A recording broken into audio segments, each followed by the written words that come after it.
Šogad 1.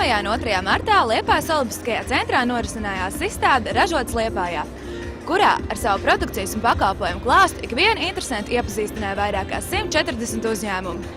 Izstādē piedalījās arī tādi uzņēmumi, kur savu popularitāti iemantojuši ne tikai Latvijā, bet arī plašajā pasaulē, un arī tādi, kuri tikko uzsākuši savu darbību. Vairāki cilvēki mums veids arvien priecīgākas, un tam ir savs patīkams iemesls. Šeit vienu Liepājas Olimpiskajā centrā ir pulcējušies vairāk kā 100 uzņēmēji.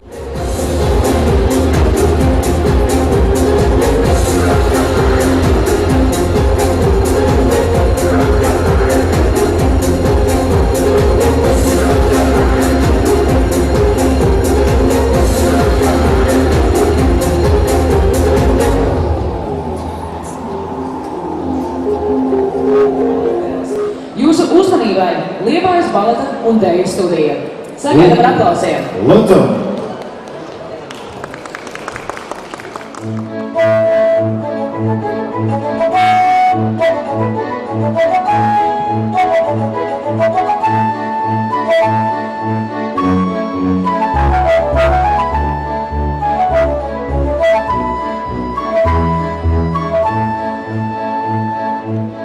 Vērsāmies pie izstādes apmeklētājiem, lai uzzinātu viņu domas par izstādes norisi.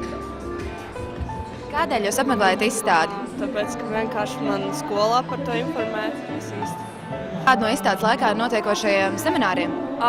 Es vakar apmeklēju semināru par reklāmu nozīmi, par radio, kas tāds, es neatceros īsti. Kādēļ jūs apmeklējat izstādi Ražots Liepājā? Tāpēc, ka ir ļoti interesanti, kas pie mums notiek Liepājā. Tik daudzas lietas negaidītas.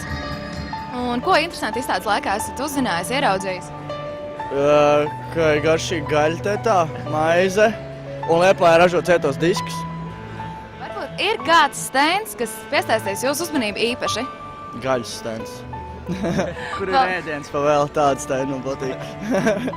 Šis bija izstādes Ražots Liepājā atskats no portāla Ir Liepāja LV. Uz tikšanos nākamajā izstādē!